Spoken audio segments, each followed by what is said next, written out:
হঠাৎ ভ্রুঙ্গামারি যাওয়ার পথে মনে পড়লো পাশেই তো সুমনের বাড়ি, তাই ভাবলাম চলেন সুমনের সাথেই দেখা করে আসা যাক। আর বাস দেখাও হয়ে গেল। আসসালামু আলাইকুম বন্ধুরা, শুভ দুপুর। তো আজকে মূলত বাড়ি থেকে বের হয়েছিলাম ভ্রুঙ্গামারি যাওয়ার উদ্দেশ্যে। প্রথমে বাড়ি থেকে আমি একা বের হয়েছিলাম, তারপর সরাসরি চলে গেলাম হুসাইন মিতার বাড়িতে তাকে সাথে নেওয়ার জন্য। তারপর তাকে সাথে করে নিয়ে চলে গেলাম তাহের কাকার বাড়িতে। তাহের কাকুকে সাথে করে নিয়ে তিনজন রওনা দিলাম নতুন এক অভিজ্ঞতার খোঁজে। যাওয়ার পথেই চোখে পড়লো অসাধারণ কিছু দৃশ্য। একদিকে এক বৃদ্ধ দাদু ঠেলাগাড়িতে করে ধানের বিছন নিয়ে যাচ্ছেন, আবার একই ফ্রেমে দেখা যাচ্ছে ভ্যান ভর্তি আখের খড়। সত্যি আমাদের এই রূপসী বাংলা ও গ্রামীণ জীবন ছাড়া এমন দৃশ্য আর কোথাও খুঁজে পাওয়া যায় না। মূল সড়ক ছেড়ে তাই আমরা আজ গ্রাম বাংলার একদম আসল রূপ দেখতে ভিন্ন একটা মেটো পথ বেছে নিলাম। হঠাৎ মনে পড়ে গেল কাছেই তো নদী আর বিস্তীর্ণ চর, সেখানে সুমনের বাড়ি ও চর দেখার আগ্রহটা আরো চেপে বসলো। তাই সোজা চরের দিকে রওনা দিলাম। সামনে এসে থামতে হলো, কারণ সামনে একটি ছোট নদী। পার হওয়ার জন্য অন্য কোনো উপায় না পেয়ে ডাম দিয়ে তৈরি করা একটি ছোট নৌকার উপরে ভর করে আমরা উপারে যাওয়ার চিন্তা ভাবনা করলাম। যেই বলা তেমনি কাজ, উঠে পড়লাম ডামের উপর। ডামের তৈরি এই ছোট্ট ভেলা আমাদেরকে উপারে নিয়ে যাওয়ার জন্য অনেক সাহায্য করলো। দেখতে পাচ্ছেন আমাদের তাহের কাকা দড়ি ধরে আমাদেরকে টেনে উপারে নিয়ে যাচ্ছে। অবশেষে পার হলাম।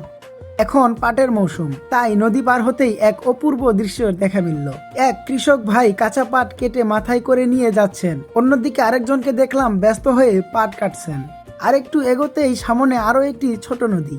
দেখলাম একজন লোক অনায়াসে সাঁতরে নদী পার হচ্ছে, আর নদীর তীরে শান্ত ছায়ায় বসে কিছু কৃষক ভাই জীবনের ক্লান্তি ভুলে একটু বিশ্রাম নিচ্ছে। আর আমাদের তাহের কাকু তো প্রাকৃতির সৌন্দর্য দেখে নিজেই ভিডিও বানাতে ব্যস্ত হয়ে পড়েছেন।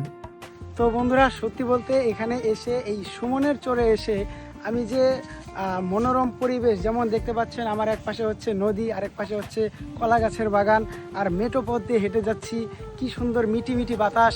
তো সব কিছু মিলিয়ে এত সুন্দর, এত ভালো লাগছে যে আপনি শহরে করা হলে থাকলে আপনি বুঝবেন না যে এখানকার আসলে শান্তি প্রশান্তিটা কতটুকু। তো অবশ্যই বলবো আপনারা আসবেন, চরে আসবেন এবং গ্রাম বাংলায় এসে এই যে মনোরম পরিবেশগুলো এগুলো আপনারা উপভোগ করবেন। তো আজকে সত্যি ভালো লাগলো। তো আমরা আছি এখন নদীর এই পারে, আর নদীর ওই পারে আপনারা দেখতে পাচ্ছেন ওই যে দেখা যাচ্ছে সুমনের বাড়ি। আর একটু সামনে গিয়ে দেখলাম সারাদিন মাঠে কাজ করার পর এক বৃদ্ধ দাদু দুপুরের খাবার খেয়ে গাছের ছায়ায় প্রকৃতির স্নিগ্ধ বাতাসে একটু জিরিয়ে নিচ্ছেন। এই দৃশ্যটি মন ছুঁয়ে গেল। কিছুটা দূরেই এক জেলে ভাই নদীতে জাল ফেলে মাছ ধরছেন। গ্রামের এই সহজ সরল জীবনটা আসলেই দারুণ। এখন আবার নদী পার হতে হবে, কিন্তু কোনো নৌকা বা সাঁকো কিচ্ছু নেই। বাধ্য হয়ে সুমনকে ফোন দিলাম। ওই যে দেখুন সুমন আমাদের নিতে এগিয়ে আসছে। এরই মাঝে আরো একটি দৃশ্য দেখতে পারলাম। একজন বৃদ্ধ লোক, দেখতে পাচ্ছেন কত সুন্দর, দুটি ভেড়া নিয়ে নদী পার হচ্ছেন। সত্যি এই দৃশ্যগুলো দেখে মন ভরে যায়। কি দারুণ অপূর্ব দৃশ্য। দেখতে দেখতে সুমন নৌকা নিয়ে একদম আমাদের কাছে চলে আসলো। তো ফাইনালি দেখতে পাচ্ছেন সুমন চলে আসলো আমাদেরকে রিসিভ করার জন্য। এবার নৌকায় উঠে পড়লাম চরের উপরে যাওয়ার উদ্দেশ্যে। তো অবশেষে দীর্ঘ সময় অপেক্ষার পর আমরা এই নদী অতিক্রম করলাম। এখন আমরা যাব সুমনের বাড়িতে। আর দেখতে পাচ্ছেন সুমন আমাদেরকে নৌকা দিয়ে ওই পার থেকে এই পারে নিয়ে আসলো। সত্যি ছেলেটা একদম সহজ সরল, হ্যাঁ, তার হাসিটা দেখলে সত্যি মুগ্ধ হয়ে যায়। নদী পার হয়ে সুমনের সাথে ওর চরের পথ ধরে হাঁটতে শুরু করলাম, শহরের ব্যস্ততা থেকে দূরে। চরের এই শান্ত স্নিগ্ধতায় সুমনের সাথে হেঁটে চলার অনুভূতিটাই একদম আলাদা। এই যে দেখছেন, এটাই হলো সুমনের বাড়ি। প্রকৃতির সব ঝড় ঝাপটা আর চরের নানা প্রতিকূলতার সাথে সংগ্রাম করে সুমন এই বাড়িতেই থাকে এবং এখানেই রাত যাপন করে। হঠাৎ করে দেখেন মানে অন্ধকার হয়ে যাচ্ছে আর বৃষ্টি নামার ওদিকে বৃষ্টি নামছে। কিছুক্ষণ আগে কিন্তু ছিল প্রচন্ড রোদ, আমরা রোদে ঘেমে গেছিলাম। আর দেখেন এখনকার যে ওয়েদারটা দেখতে পাচ্ছেন, ওইদিকে বৃষ্টি নামছে আর এখানে বৃষ্টি কিছুক্ষণের মধ্যে নেমে পড়বে, এরকম একটা ওয়েদার হয়ে গেছে দেখতে পাচ্ছেন। মানে এর সর্বনাশ বন্ধুরা, দেখতে পাচ্ছেন ওইখানে কেমন বৃষ্টি নামছে। ও বন্ধুরা দেখেন কত সুন্দর আবহাওয়া, বাতাস একদম ঠান্ডা শীতল বাতাস, একদম মনটা ভরে গেল। আর ঠান্ডায় মানে এই ঠান্ডা আবহাওয়ায় শরীরটাও যেন শীতল হয়ে গেল। সত্যি বলছি বন্ধুরা, এখানে না আসলে বুঝতে পারতাম না আসলে এইখানকার চর অঞ্চলের যে মানুষগুলো বা চরে যারা বসবাস করে তারা আসলে কতটা সুখে শান্তিতে থাকে। যদিও এখানে পরিশ্রম করে জীবনযাপন করতে হয়, জীবিকা নির্বাহ করতে হয়, কিন্তু তবুও এখানে না আছে শহরের কোনো কোলাহল, না আছে যানজট। এখানে দেখতে পাচ্ছেন কিছুক্ষণ আগে ছিল রোদ, আর এখন কত সুন্দর ঠান্ডা আবহাওয়া, মানে সত্যি মুগ্ধ হয়ে গেছি এবং অনেক ভালো লেগেছে।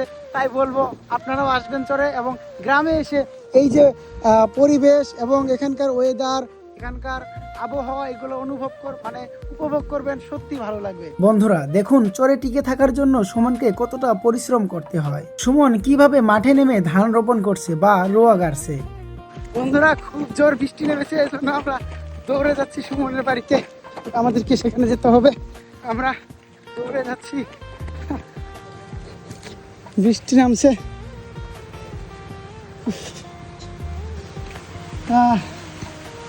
চলে আসছি। তো বন্ধুরা অবশেষে বৃষ্টি থেমে গেছে, অনেকক্ষণ ঘরের মধ্যে ছিলাম। তো এখন আমরা এখান থেকে বিদায় নিব। অনেকক্ষণ ছিলাম, দেখতে পাচ্ছেন এখানে সুমন কাজ করছে। তো আমরা এখন এখান থেকে বিদায় নিব। আমরা এখান থেকে যাব হচ্ছে ভুরুঙ্গামারিতে। তো তারপর আমরা সরাসরি বাড়ি চলে যাব। অবশেষে সুমনের কাছ থেকে বিদায় নেওয়ার পালা। চরের সুন্দর স্মৃতিগুলো সাথে নিয়ে আমরা আবার বাড়ির পথ ধরলাম। যাওয়ার সময় তো নৌকা দিয়ে গেলাম, ফেরার সময় পড়লাম বিপদে। এই যে হাঁটু অব্দি পানি, দেখেন কিভাবে আমরা পার হচ্ছি, ভিজে গেছি। যেতে চেয়েছিলাম ভুরুঙ্গামারি, কিন্তু প্যান্ট ভিজে একাকার। আর ওইদিকে দেখেন আমাদের আরেক সঙ্গী এখনো নদী পার হতে না পেরে ওপারেই আটকে আছে। যাই হোক, আর ভুরুঙ্গামারি যাওয়া হলো না। বাইক নিয়ে বাড়ির দিকে রওনা দিলাম, কিন্তু পথেই শুরু হলো মুষলধারে বৃষ্টি। ভিজে ভিজে বাইক চালাতে হলো। বৃষ্টির মধ্যে ভিজতে ভিজতে এসে থামলাম পাগলারহাট বাজারে। এই বৃষ্টিতে ধোয়া ওঠা গরম গরম সিঙ্গারা আর নাস্তা খাওয়ার মজাটাই আলাদা। সবাই মিলে বেশ উপভোগ করে নাস্তা খেলাম। নাস্তা শেষ করতেই বৃষ্টি একদম থেমে গেল। এরপর সোজা বাড়ির পথ ধরলাম। আজকের এই ছোট্ট ভ্রমণটা সবসময় মনে রাখার মতো। তো বন্ধুরা, আজকের এই ছোট্ট গল্প এবং আজকের ভিডিওগুলো আপনাদের কেমন লাগলো অবশ্যই কমেন্ট করে জানাবেন। দেখা হবে অন্য কোনো গল্প, অন্য কোনো ভিডিওতে। ততক্ষণ সবাই ভালো থাকবেন, সুস্থ থাকবেন। আল্লাহ হাফেজ।